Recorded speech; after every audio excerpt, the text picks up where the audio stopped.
तो आज हम स्टार्ट करने वाले हैं ऐसे 610 ऐसे 610 बात करता है using the work of an internal auditor.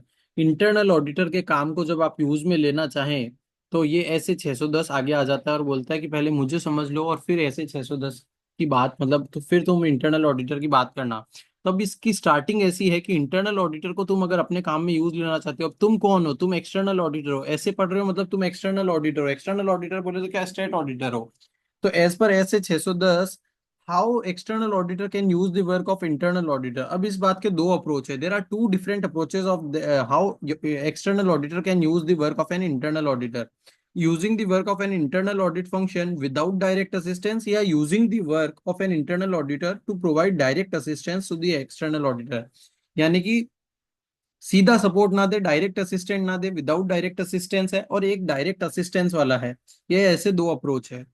अब इसके अलावा वो क्या कंसीडर करेगा? अगर जब वो डायरेक्ट असिस्टेंस नहीं ले रहा है ना तो वो क्या देखेगा? डायरेक्ट विदाउट डायरेक्ट असिस्टेंस में वो तीन चीजें देखेगा। ये वाला ऐसे 610 अप्लाई नहीं होगा। कब कब नहीं अप्लाई होगा?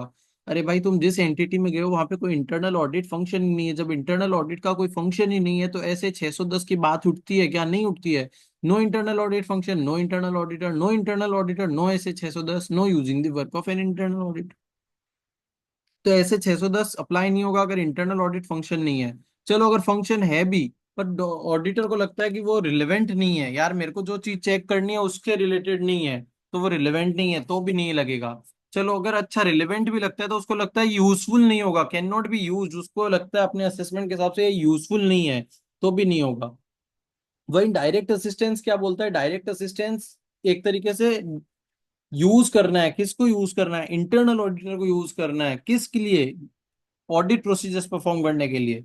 तो the use of internal auditor to perform the audit procedures under the DSR of the external auditor, यानी कि डायरेक्शन, सुपरविजन और रिव्यू करेगा।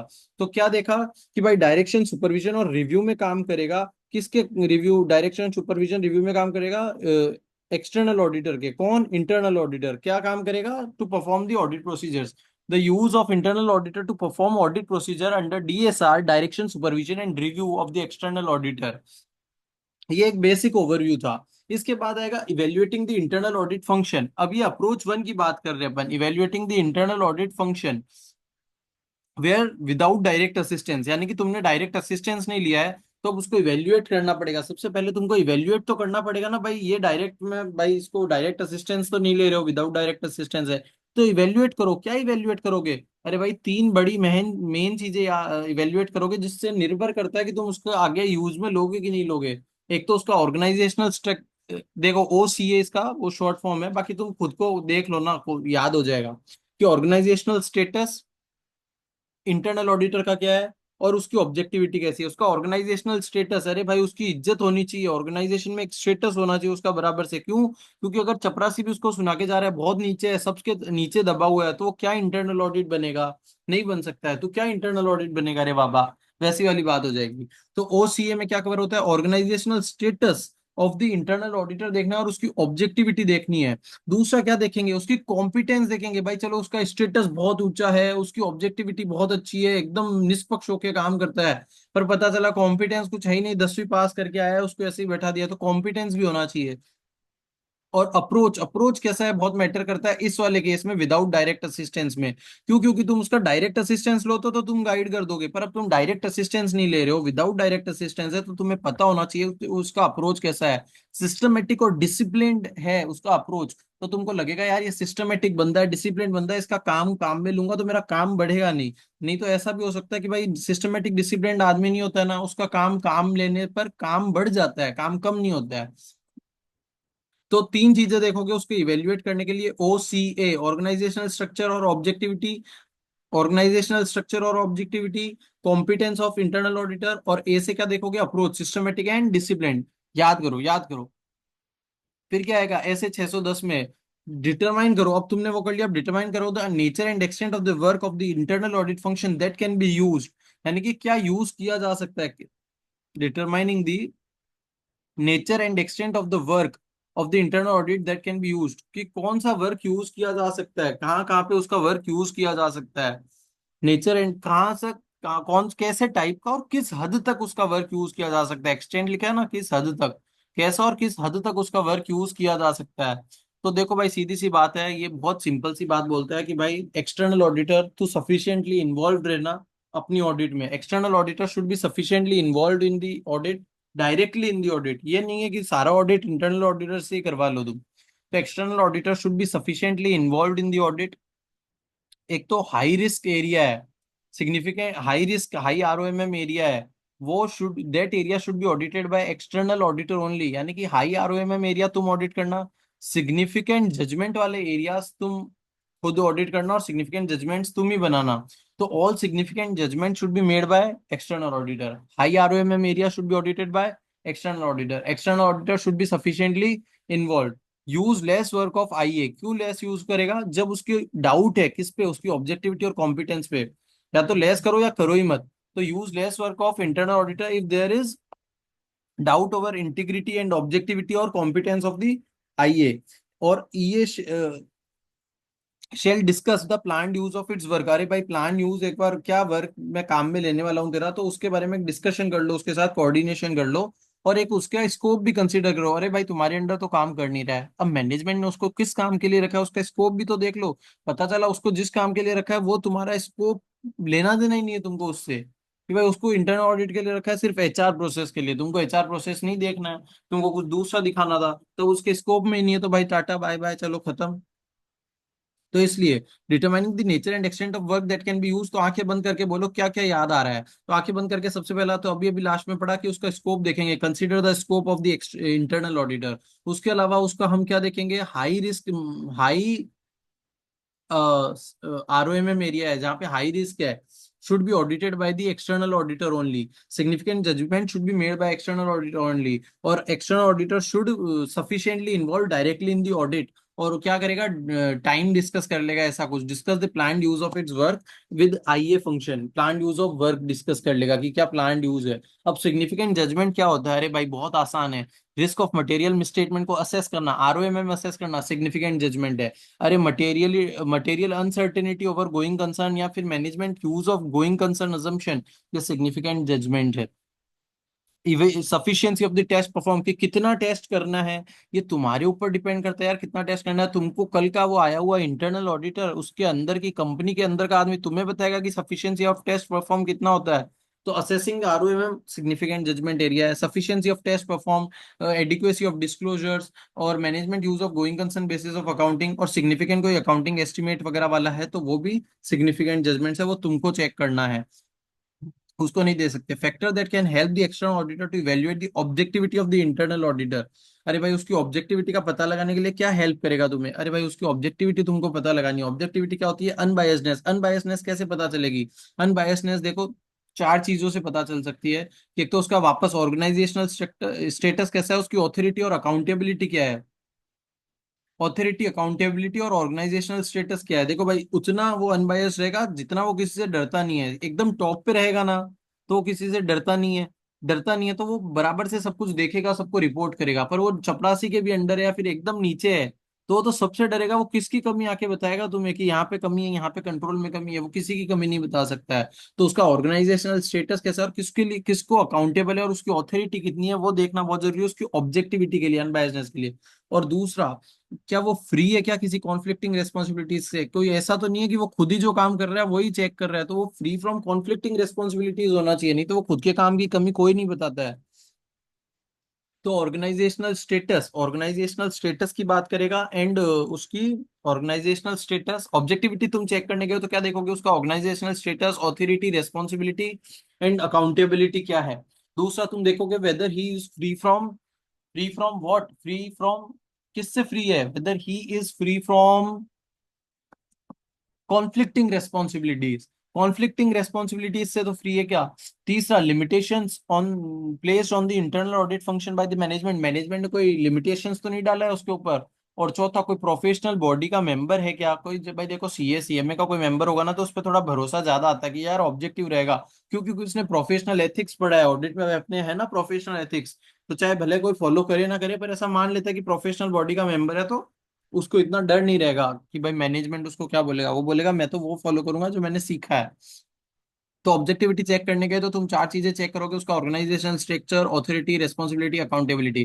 फिर देखोगे फ्री फ्रॉम क्या है, free from any such responsibilities like conflicting responsibilities से फ्री है।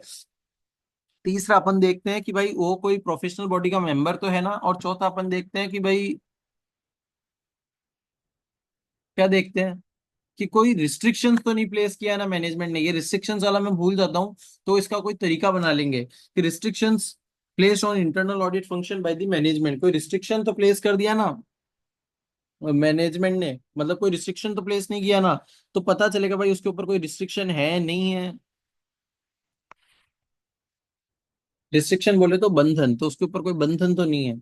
फिर आ जाएगा factors that can help external auditor to evaluate competence of the internal. अब तक अपन ऑब्जेक्टिविटी देख रहे थे, चलो अपन को पता चला यार ऑब्जेक्टिविटी तो है बंदे में और अनबायसनेस तो है, तो अब उसका कॉम्पिटेंस देख लेते हैं। कॉम्पिटेंस कैसे देखेंगे? अरे भाई सीधी सी बात है, कॉम्पिटेंस का तो बहुत आसान आसान सा काम है। दो चार पॉइंट है कॉम्पिटेंस का। एक तो पास उसके पास अप्रोप्रिएट रिसोर्सेज होने चाहिए। अरे पता चला रिलायंस का इंटरनल ऑडिटर दो बंदों को लेकर घूम रहा है, अरे भाई तेरे पास रिसोर्स नहीं है तो दो लोगों के साथ क्या रिलायंस का इंटरनल ऑडिट करेगा? तो रिलायंस के एक फ्लोर का भी इंटरनल ऑडिट नहीं कर पाएगा। तो उसके पास एडिक्वेट रिसोर्सेज होनी चाहिए, तो उसकी कॉम्पिटेंस का पता चलता है। तो he should have adequate and appropriate resources as per the size of the entity. दूसरा तुम देख लो ना यार, वहां के लोग इंटरनल ऑडिटर को हायर करते हो क्या क्या डिग्री क्वालिफिकेशंस मांगते हैं। तो hiring process, hiring training and assigning internal auditor की पॉलिसीज क्या है, hiring policies for the internal auditor. तो अगर चलो उनकी हायरिंग पॉलिसीज में लिखा है कि इंटरनल ऑडिटर चाहिए भाई, चाहिए चाहिए चाहिए, जाहिर आवान इंटरनल ऑडिटर मांगता है। कौन मांगता है? एक सीए है वो। ऐसा कोई क्वालिफिकेशन लिखा होगा ना उसका, जॉब प्रोफाइल। तो क्वालिफिकेशन जॉब प्रोफाइल से पता चल जाएगा तुमको कि भाई ये लोग कैसे बंदे को इंटरनल ऑडिटर रखते हैं। उससे उसकी कॉम्पिटेंस पता चल जाएगी। तो इंटरनल ऑडिटर की बेसिक बेसिक बातें हैं, देखो सबसे पहले उसके पास रिसोर्सेज होना चाहिए, उसकी हायरिंग पॉलिसीज क्या है कंपनी की, उसके बाद उसको एफआर की नॉलेज होनी चाहिए, ऑडिट की नॉलेज होनी चाहिए। ही should have sufficient training in and proficiency in auditing, required knowledge of FR, and last में क्या होना चाहिए, नेसेसरी स्किल्स होना चाहिए। तो तीन तो ऐसे ही मार दिए इन्होंने। एफआर होना चाहिए, एफआर होना चाहिए, ऑडिट होना चाहिए, और नेसेसरी स्किल्स होना चाहिए। उसका हायरिंग पॉलिसीज कैसा है, और रिसोर्सेज के साथ रिसोर्सेज बराबर होना चाहिए। फिर बाद में आएगा internal audit function that can be used by the external auditor include the following. कहाँ कहाँ पे काम ले सकता हूँ और क्या क्या काम करवा सकता है, उसके एग्जाम्पल से और कुछ नहीं है। तो देखो भाई टीओसी करवा सकता है, टीओडी करवा सकता है, testing of efficient operating effectiveness of controls. अरे कंट्रोल्स की इफेक्टिवनेस चेक करना ही तो उसका काम है। जो उसका काम है वो भी नहीं करवाए क्या अब उससे? अरे भाई जिसका जो काम है उससे वो तो करवा ही सकते हो तुम।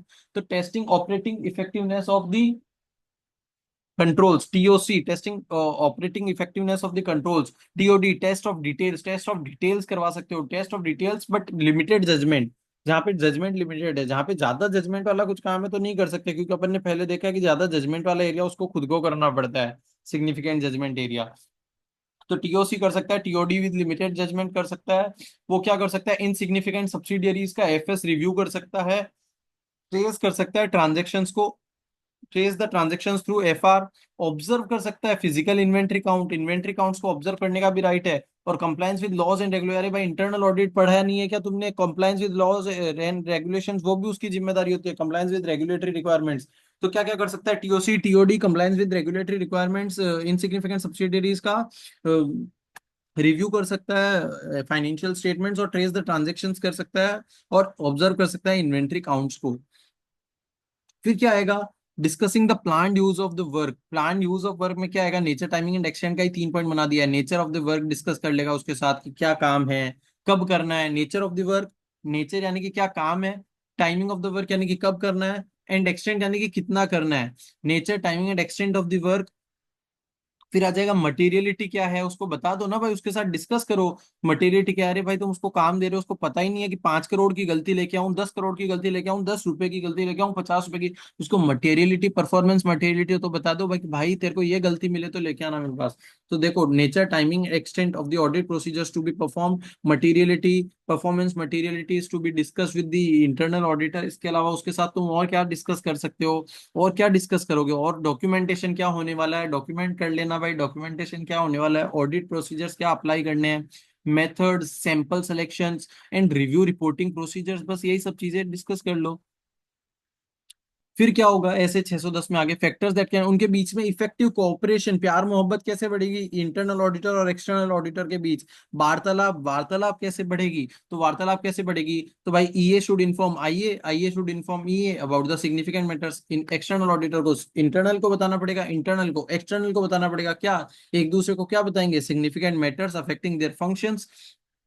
और एक्सटर्नल ऑडिटर को एक्सेस देना, मतलब एक्सेस होना चाहिए किसका, इंटरनल ऑडिटर की रिपोर्ट्स का, इंटरनल ऑडिटर की रिपोर्ट्स का उसको क्या होना चाहिए, एक्सेस होना चाहिए। और प्रॉपर इंटरवल्स पे उनके बीच में डिस्कशन होता रहना चाहिए। तो इसके भी 4 पॉइंट हो गए कोऑर्डिनेटेड के बीच में। ये should inform I I should inform ये about significant matters, they he should have access to the reports of the IA and they should have discussions with in regular intervals. Procedures to be performed by external auditor to determine IAS function adequacy। अरे भाई आईए internal audit function की adequacy of the work perform, adequacy of the work perform देखना है तुमको, कि उसके work की सबसे पहले जाओ भाई, उसने कोई काम किया है तो जाते सीधे उसकी किताबें लेके बैठोगे, अरे उससे तो पूछो भाई तूने क्या काम किया, अच्छा जैसे टीचर नहीं पूछती थी होमवर्क किया नहीं किया, कॉपी बाद में चेक होता था, पहले क्या करती थी, पूछती थी किस किसने होमवर्क किया, तो making inquiries of the appropriate individual within the internal audit functions. Inquiry करो, पहले इंक्वायरी तो करो भाई कि भाई कि क्या काम किया, making inquiries of the appropriate individuals within the internal audit functions. फिर क्या करोगे, ऑब्जर्व कर लो कि अच्छा देखो देखो कि उसकी क्या परफॉर्मेंस, प्रोसीजर्स परफॉर्म क्या क्या किए, उन सबको प्रोसीजर्स को ऑब्जर्व करो।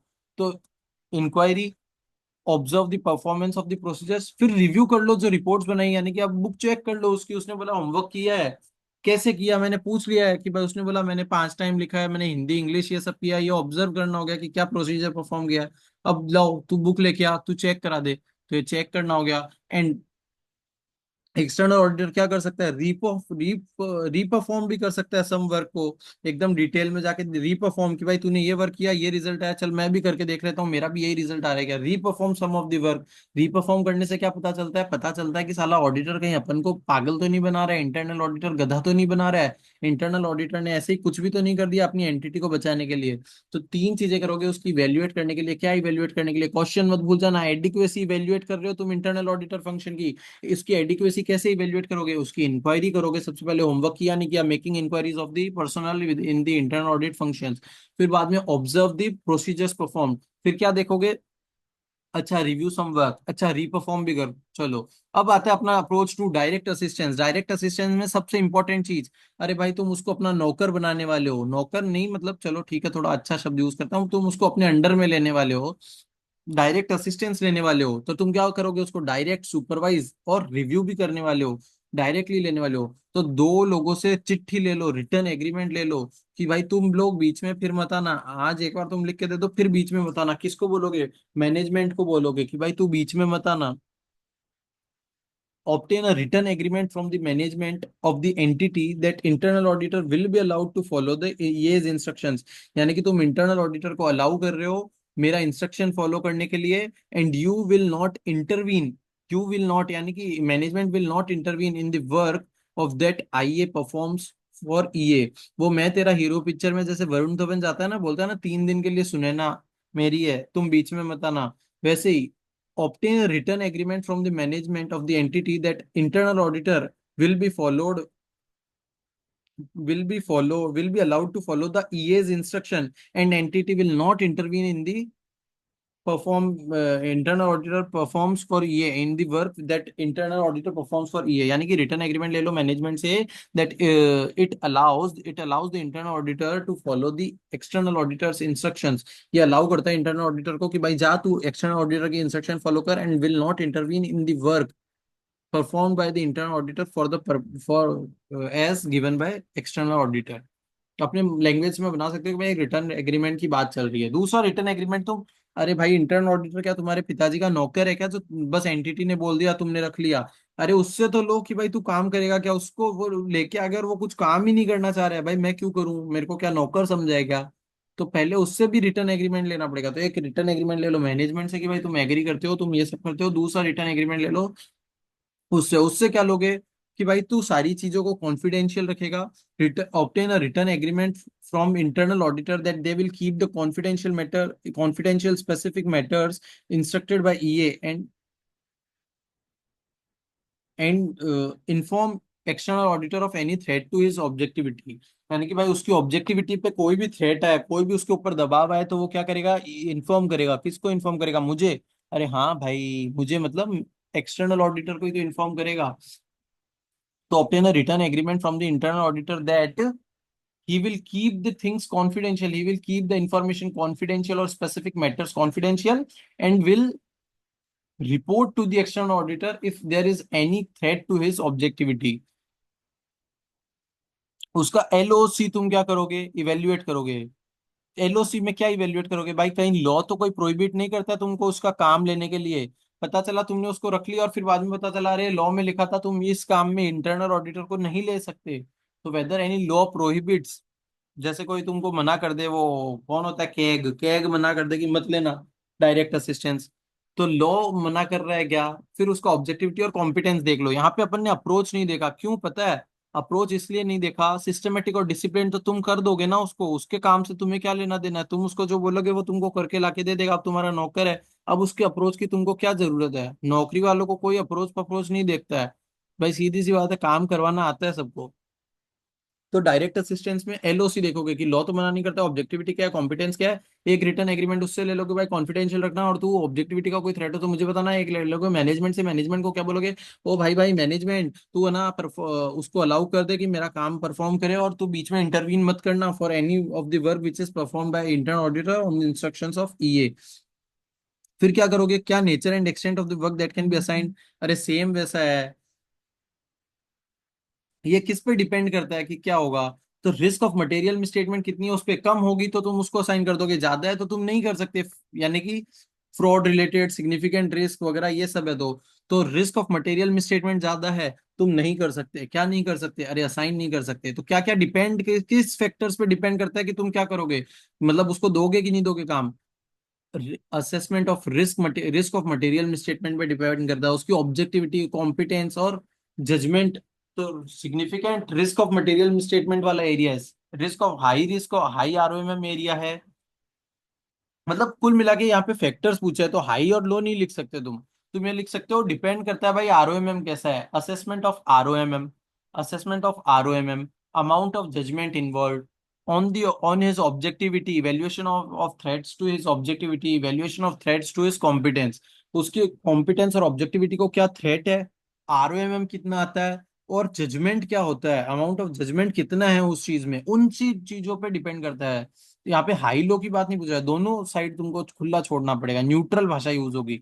असेस्ड आरओएमएम कितना है, रिस्क ऑफ मटेरियल में स्टेटमेंट कितना है, जजमेंट कितना इन्वॉल्व है, थ्रेट कितना है, ऑब्जेक्टिविटी को थ्रेट कितना है, कॉम्पिटेंस को। Areas where internal auditor work should not be used for direct assistance. देखो अब कहाँ पे यूज नहीं किया जा सकता, ये सीधा सीधा लैंग्वेज आएगी कि जहाँ पे risk of material misstatement high है, मत करना। कहाँ पे high risk of material misstatement मत करना, उसके कॉम्पिटेंस पे शक है, अरे मत करो यार, 10वीं पास से करवाओगे क्या काम। ऑब्जेक्टिविटी पे शक है, मत करवाओ। जजमेंट हाई है, मत करवाओ। इवेल्युएशन ऑफ द रिजल्ट, अरे कोई रिजल्ट का इवेल्युएट करने का काम उसको देता है क्या? नहीं। डिसीजंस टू बी टेकन, नहीं। कोई डिसीजंस लेना है, नहीं, मत करवाओ। तो areas where can not work, high ROMM, threats to competence, threats to objectivity, judgement is high, doubt over competence, doubt over objectivity एक्सा। External auditor shall direct, supervise, and review the work performed by the internal auditors on the engagement in accordance with SA 220। मतलब उसको direct supervise और review करेगा वो as per अपने quality control के हिसाब से, या उसको, क्योंकि क्वालिटी तो मेंटेन करनी पड़ेगी भाई, तुम आईए को डायरेक्ट सुपरवाइज कर रहे हो तो क्वालिटी के हिसाब से करो, ऐसे 220 मत भूल जाना। तो ईए शुड रिकॉग्नाइज, पर तुमको ये भी रिकॉग्नाइज करना है कि भाई देखो ये बाहर का बंदा है। EA should recognise that internal auditor are not completely independent of the entity. तो तुम्हारी क्वालिटी ब्रीच ना हो जाए, इसलिए थोड़ा तुमको करना ही पड़ेगा। क्यों? क्योंकि ये तो, अरे भाई ये खुद के घर का आदमी है ना, कितना भी कर लो घर का ही होता है। तो वो हो सकता है कि उतना अच्छे से ना करे परफॉर्म प्रोसीजर जितना तुम करो। तो 220 को ध्यान में रखते हुए, डायरेक्ट सुपरवाइज करते हुए 220 को ध्यान में रखते हुए, ये should recognise, external auditor should recognise. अरे भाई एक्सटर्नल ऑडिटर को मन में ये होना चाहिए यार, ये है तो बाहर का ही एट द एंड। ये शुड रिकॉग्नाइज, चाहे इंटरनल ऑडिटर सोचेगा कि इतना तुम्हारा काम कर रहा हूँ फिर भी मुझे बाहर का बता रहे हो। तो ये शुड रिकॉग्नाइज, ये शुड रिकॉग्नाइज, क्या करेगा, रिकॉग्नाइज करेगा। ये should recognise that internal auditor are not completely independent of the entity, independent नहीं है, कंप्लीटली इंडिपेंडेंट नहीं है, चेक बैक करो कोई underlying audit evidence for some work perform, यानी कि रीपरफॉर्म करके देख लो, चेक बैक द वर्क। उसने इतना सारा काम किया ना, तुम थोड़ा थोड़ा थोड़ा थोड़ा सब में से कुछ ना कुछ तुम भी करके देख लो, रीपरफॉर्म कर लो, check back the work perform by the internal auditor. And third, ये should be satisfied that the I have obtain sufficient and appropriate audit evidence, यानी कि ऐसे 220 तुम्हारी क्वालिटी मेंटेन करनी है तो तुमको तीन बातों का ध्यान रखना है कि यार ये तो बाहर का बंदा है, ये should recognise that internal auditor is not completely independent, should reperform some of the work performed by the internal auditor, and should be satisfied that the internal auditor has obtained a evidence sufficient and appropriate audit evidence। अब documentation क्या क्या करोगे? अरे भाई, जो तुमने उनसे return agreement लिए थे ना मैनेजमेंट से और उससे, उसको डॉक्यूमेंट कर लो। ये कौन काम कर रहा है और कौन परफॉर्म कर रहा है, क्या देख कौन रहा है उसके काम को, who reviewed the work and perform the work, return agreements, the working papers of the internal auditors providing direct assistance, and the evaluation of significance threats two is objectivity. Evaluate किया ना तुमने ऑब्जेक्टिविटी को, threat तो नहीं है, competence को threat तो नहीं है, तो इवेल्युएशन के पेपर्स किधर से आएंगे, इवेल्युएशन के पेपर्स रखो। अब लास्ट में देखो, working paper of internal auditor किसकी प्रॉपर्टी होंगे किसकी नहीं होंगे। अब देखो, डायरेक्ट असिस्टेंस नहीं है और इंटरनल ऑडिटर क्या है, एम्प्लॉय है, इंटरनल ऑडिटर एम्प्लॉय और डायरेक्ट असिस्टेंस नहीं लिया है तो कंपनी का खुद का working property, auditor has the right to access. Auditor को राइट टू एक्सेस तो रहेगा ही भाई, इंटरनल ऑडिटर के पेपर को वो जब भी चाहे देख सकता है, क्योंकि वो करेगा कैसे, इंटरनल ऑडिटर के पेपर्स पे उसका राइट टू एक्सेस तो बनता है, पर वो कंपनी के पेपर्स माने जाएंगे, working paper of internal auditor. अब दूसरा है, अगर वो एक्सटर्नल पर्सन है तो उसका खुद का हिज प्रॉपर्टी माने जाएंगे।